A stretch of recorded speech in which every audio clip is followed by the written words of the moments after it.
আমরা আছি আমাদের জমিতে। এই জমিটা প্লাস হচ্ছে নিচে উপরের জমিটা মোটামুটি আলু গাড়া শেষ, মোটামুটি কমপ্লিট। আলুর চারা গজিয়ে গেছে, এখন হচ্ছে হাল দিয়ে মাটিগুলো প্লট করে দিচ্ছে। আর দুই একদিন পরে এই গাছ যেগুলো দেখতে পারতেছেন, এই গাছগুলোকে রিমুভ করার জন্যে কামড়া নিতে হবে। এটা প্রসেসিং যেমন মজা আছে তেমন ভয়ঙ্কর কিছু কিছু জিনিসও আছে, আমি দেখাচ্ছি। এই যে দেখেন কত বড় একটা সাপের খোলস, এখানে বিশাল একটা সাপ। এটা হচ্ছে রিসেন্টলি হয়তো বা আজকে বা কালকের ভিতরে এটা খোলসটা চেঞ্জ করছে। বিশাল বড় একটা সাপ এখানে আশেপাশে আছে। সো আমরা চলে যাচ্ছি। আলহামদুলিল্লাহ, আমাদের আলু ক্ষেত নিড়ানো কমপ্লিট। আলু ক্ষেতের যে গাছগুলো ছিল তা নিড়ানো শেষ হয়ে গেছে। এখন আলু ক্ষেত পুরো পরিষ্কার। এরপরের কাজ হচ্ছে এই আলু ক্ষেতে লাঙ্গল টানা। এরপরে আমরা পুরো জমিতে লাঙ্গল টানবো। তো যারা অভিজ্ঞ তাদের কাছ থেকে একটু পরামর্শ নিতে হবে। দেখতে পাচ্ছেন এই যে এগুলো আজকে লাঙ্গল টানছে। এই যে এখানে একটা দাগ দেখা যাচ্ছে এটা, আর এখানে একটা দাগ দেখা যাচ্ছে এটা। দুইটা লাঙ্গল টানছে আজকে। এই ভাইটা এই খাতটা লাঙ্গল টানতেছে আজকে। মোটামুটি এটা লাঙ্গল টানা হইতেছে, ওই যে ওই ভাই কাজ করতেছে। আর এইগুলো পুরাটা বাকি আছে, হয়তোবা আজকে শেষ করতে পারবে না, আগামীকালকেও লাগবে। আর ইনশাল্লাহ কালকে আমরা সার দিয়ে এইটা বেঁধে দিব, তাহলে দেখতে সুন্দর লাগবে। এখন আলু গাছের যেই মূল সৌন্দর্য সেটা এখনো আসে নাই। এটা আসলে কালকে বেঁধে দেওয়ার পরে আলু গাছের সৌন্দর্যটা পুরোপুরি বৃদ্ধি পাবে। এ গাছ যে হলুদ হয়ে যাইতেছে অনেকগুলো, কারণ কি?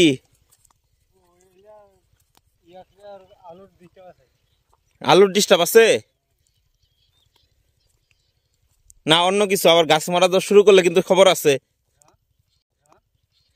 গাছ মারা শুরু করলে এই যে আলু একটা, এটা হবেই না। আর তো লাগাই দেই, এখানে হয় নাই, লাগাই দেই। যদি হয় লেট হইলো সমস্যা কই। যা বিসমিল্লাহ, এটাতে বেশি আলু হবে আরো। হ্যাঁ হ্যাঁ, এটা হচ্ছে রোগা আলু না? এটা কি আর সুস্থবান করা যাবে না? ও,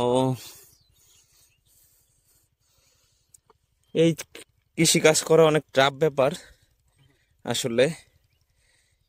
একবার রোগ ধরলে আর ওইটা সারে না। এগুলো আসলে রোগ ধরে না, এগুলো হচ্ছে আলুতে এই সমস্যা ছিল, সেই কারণে এই অবস্থা হয়েছে।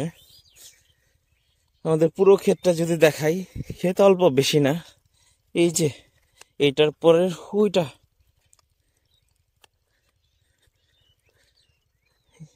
বয়ে আছে, কারণ একটা কথা আছে, আলু গাছ একবার মরা শুরু করলে পুরা ক্ষেতটা 2 থেকে 3 দিনের ভিতরে মরে যায়। কৃষকের লাল বাতি জ্বলে। সেই জন্য চিন্তায় আছি। অন্য ফসলে এই চিন্তাটা থাকে না, এই আলু ফসলে এই চিন্তাটা বেশি থাকে। আর এই নিচের জমিটা ওই মাথা পর্যন্ত এইটুকি। এই নিচের জমিটা মোটামুটি ভালো হয়েছে আলু ক্ষেত। প্রত্যেকটা গাছ অনেক সুন্দরভাবে বড় হচ্ছে, কিন্তু উপরের ক্ষেতটা মাঝে মাঝে ডিস্টার্ব দেখা দিচ্ছে। যাই হোক, এই হলো আমাদের আলু অবস্থা। আর গাছগুলো নিড়ানোর পরে ওই পর্যন্ত নেওয়া কষ্ট হবে, সেই জন্য গাছগুলো এখানে রাখছে। এগুলো নিড়ানো ঘাস। এখানে আলু লাগানো ছিল, এই আলুগুলো তুলে ফেলছে, তুলে এই ঘাসগুলো এখানে জমা করা হয়েছে। এই হলো আলু ক্ষেত, এই হলো অবস্থা। আলহামদুলিল্লাহ, আমাদের আলু গাছগুলো দেখতে দেখতে বড় হয়ে গেছে। আজকে আমাদের আলু খেতে সার দেওয়া হচ্ছে।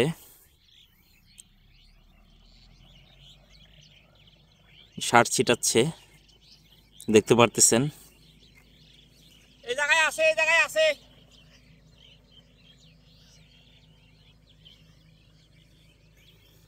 এই যে এই মামাটা সার ছিটাচ্ছে, বুঝতে পারবেন কিভাবে সার ছিটায়।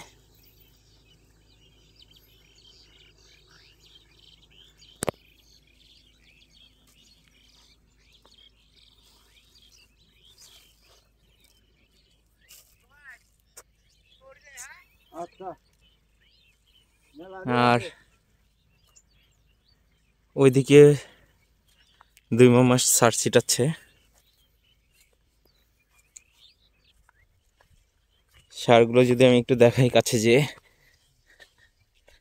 এগুলো অনেকগুলো সার মিক্সড করে সারগুলো তৈরি করা হয়েছে।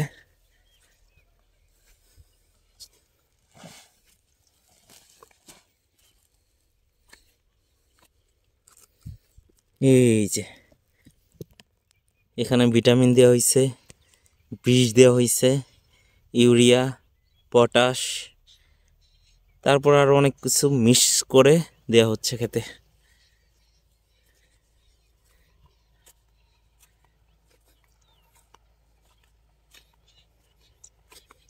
এটা নিচের ক্ষেত। এই যে আজকে আমরা সার দিচ্ছি, সার দেওয়ার পরে এই যে আলুর গাছের বেডগুলো এরকম হয়ে আছে, এগুলো বেঁধে দিতে হবে। বেঁধে দিলে আলু গাছের অরিজিনাল চেহারা আসবে। আলু গাছ দেখতে যেরকম, এই যে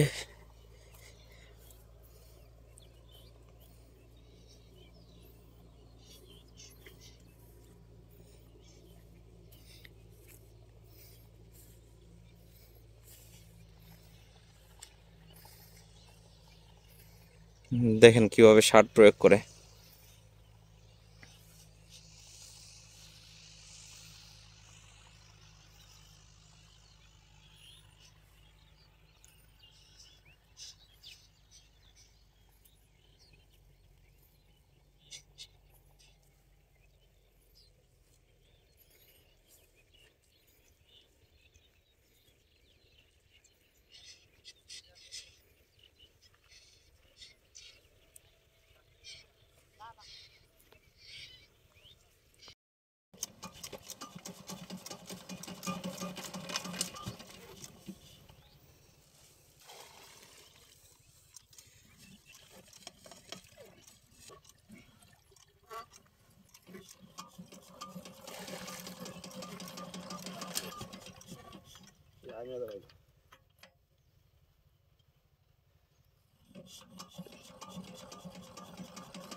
Good.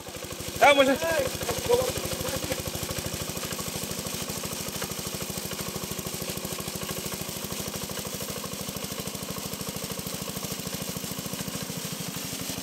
আজকে দেখাই দিলাম মেশিন কিভাবে স্টার্ট দেয়।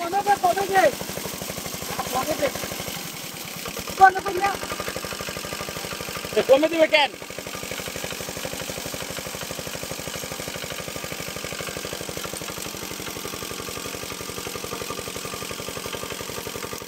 পানি কি লাস্টে যাবো? লাস্টে, একদম লাস্টে পানি। আর কত ঘন্টা? এই যে পানির সাথে সাথে চলে যাচ্ছি। ভিডিওতে আলু ক্ষেতের গাছগুলো অনেক ছোট ছিল, মাশাল্লাহ আজকে গাছগুলো অনেক বড় হয়ে গেছে। আজকে 1 মাস পূর্ণ হলো আলু ক্ষেতের বয়স। 60 দিনে আলু উঠে, মানে 30 দিন কমপ্লিট, আর 30 দিন পরে আলু তোলা যাবে ইনশাল্লাহ। গাছগুলো যদি দেখাই তাহলে গাছগুলো বড় হয়ে যাচ্ছে। আজকে দ্বিতীয় পানি দিচ্ছি। আমাদের সাথে প্রত্যেকবার যে হিরো থাকে সেই হিরো আজকেও আছে আমাদের সাথে। আর যেদিন কামলার শট থাকে সেদিন আমি থাকি। আজকেও কামলার শট, আর আমি আজকে আলু খেতে হাজির। এভাবেই আসলে পানিগুলো আলু ক্ষেতের ভিতরে আসতেছে। একটা দিয়ে ঢুকে আর 3 সাইডে সরাই যায়, এই সিস্টেম করে দেওয়া আছে। এই একটা দিয়ে পানি যাচ্ছে আর 3টা 4টা লাইনে পানি একসাথে আসতেছে। এই জিনিসটা অনেক সুন্দর, আমি আরেকটু ভালো করে দেখাবো। ওয়েট, পরবর্তীতে লাইনটা কাটলে ওইটাতে দেখাচ্ছি। এই যে আমি যদি দেখাই পানিগুলো কিভাবে আসে, এভাবে কেটে দেওয়ার পরে যে পানি আসতেছে, এখান থেকে আমার সরে যেতে হবে। এই যে দেখতে পারতেছেন, এটা যাবে এই মাথায়। এই মাথায় যাওয়ার পরে দুই পাখি ভাগ হয়ে যাবে। এই যে এই দিক দিয়ে পানি আসতেছে, এই কর্নার দিয়ে আসতেছে একবারে 1 1 2 3 4 5 5টা লাইনে একবারে পানি যায় আলু খেতে। আলহামদুলিল্লাহ, আজকের মতো পানি দেওয়া প্রায় শেষের দিকে। এই পুরা খেতে পানি দেওয়া শেষ হলো আজকে। আবার আগামীকালকে আসবো উপরের খেতে পানি দিতে। এই আলু খেতে পানি দিতে 2 দিন লাগে।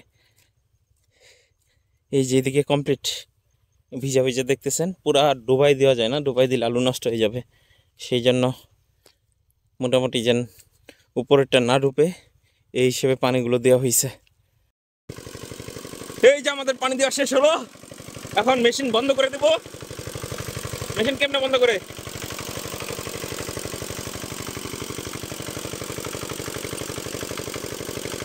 এখানে চাবি থাকে, চাবিটা নাই দেখে এই পানি খামো তো।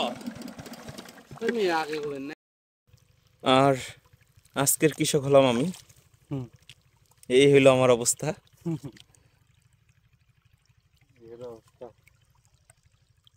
সাথে তো হিরো আছেই। হিরো অনেক দূর থেকে আসে আমাদের কাছে।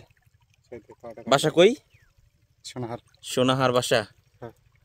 বিয়ে করছো না? হ্যাঁ, 2টা ছেলে মেয়ে না? হ্যাঁ, সাইড ওই হচ্ছে হিন্দু তো, ওই সবাইকে তুই করেই বলে, যত বড় হোক যত ছোট হোক ওই হলো তুই করে বলে। ওই আমাকে প্রথমে তুমি আপনি করে বলতে চাইছে, অনেক কষ্ট হয়ে জায়গা, লাস্টে এখন তুই করেই বলে। আর যার বাসা যেটা সেটা মেনে নিতে হবে, কিছু করার নাই। আর ভালো লাগে। আর আমাদের আলু ক্ষেতের জন্য দোয়া করবেন যেন সুন্দরভাবে আলুগুলো তুলতে পারি, কারণ অনেক কষ্ট করতেছি, অনেক কষ্ট এই আলু চাষের জন্যে।